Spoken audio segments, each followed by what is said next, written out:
What's up, guys? AJ's my name.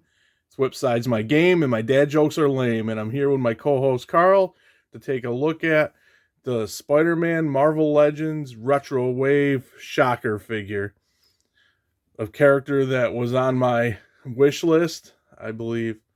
Yeah, last year's wish list, 2021. Everything's such a blur.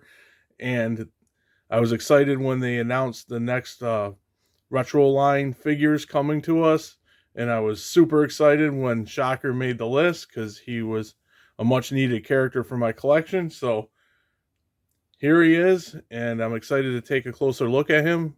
First, we'll go over the cool packaging that the retro line comes in, the 90s style vibe, with the Spider-Man animated series graphic on the top. You get Shocker with all of his accessories, of course, and then a graphic of Shocker. Excuse me, Carl.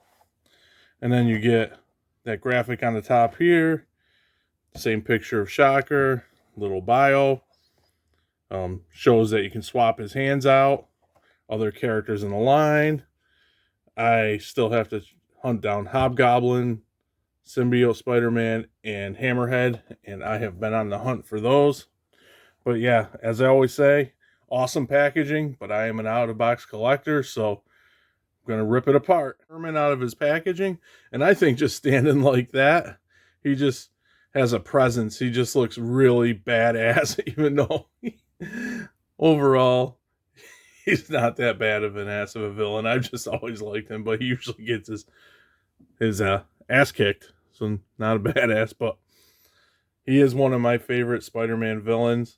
And I just like the look of this figure and how he came out.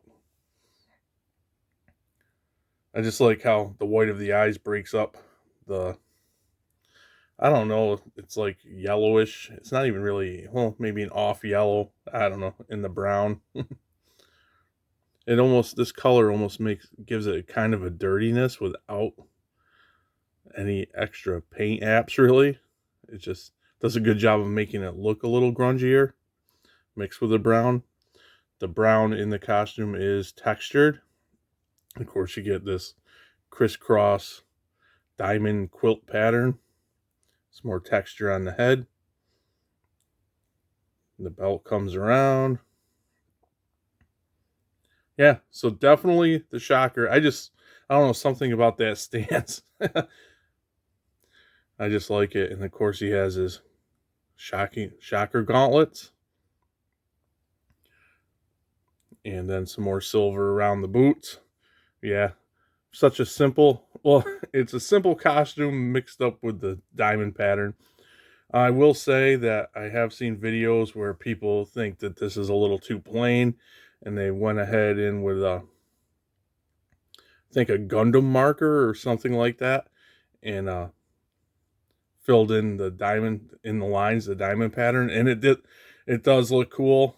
I was thinking about maybe going that route myself, but I'm not sure. I mean, yeah, he is kind of plain, but I kind of like this look as well. So I'm on the fence about that. Let me know in the comments. Do you think he'd look better with the lines colored in brown like people do, or plain like this? I'm on the fence. If I didn't do that, I'd be fine with this, but I don't know. Maybe if were to track down another copy of him, maybe I'd give it a go. But yeah, really cool looking figure. Just so happy to have him.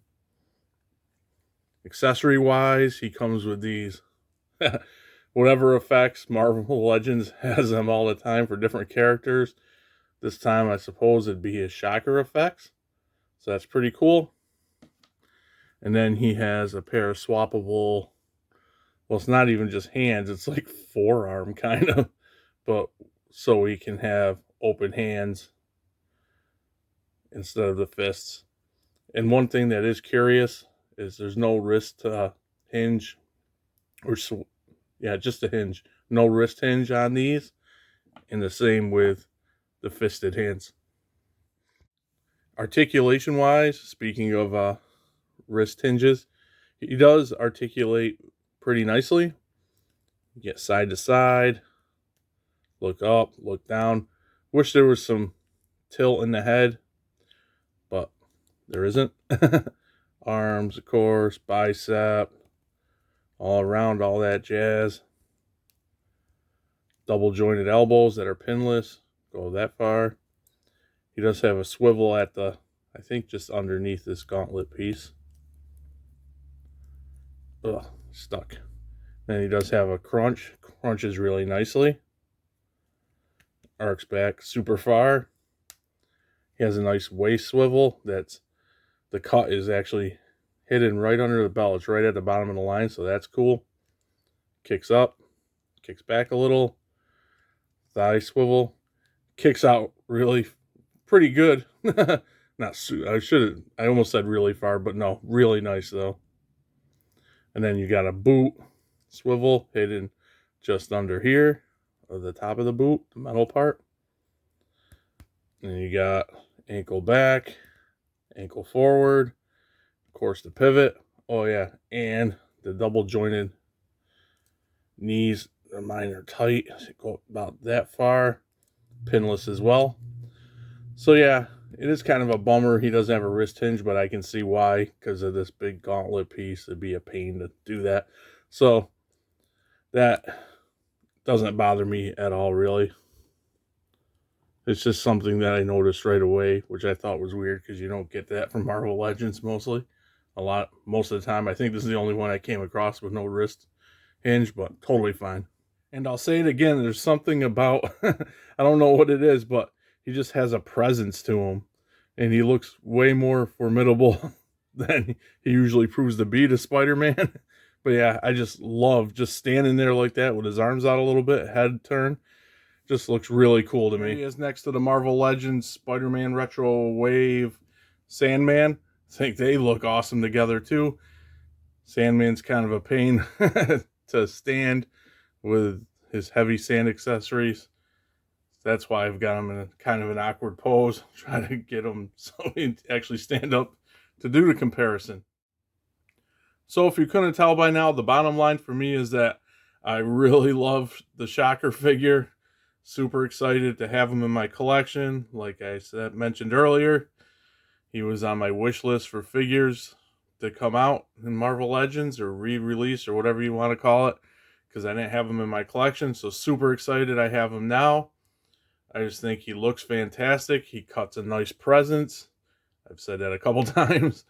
And the only thing I'm trying to debate is if I should color in his diamond quilt pattern. Right now, I'm on the fence. But as I look at him more, I think I might leave him the way he is. Who knows? If I pick up another copy, maybe. I know I've said that a bunch of times. I'm still on the fence, but I just think he looks really awesome.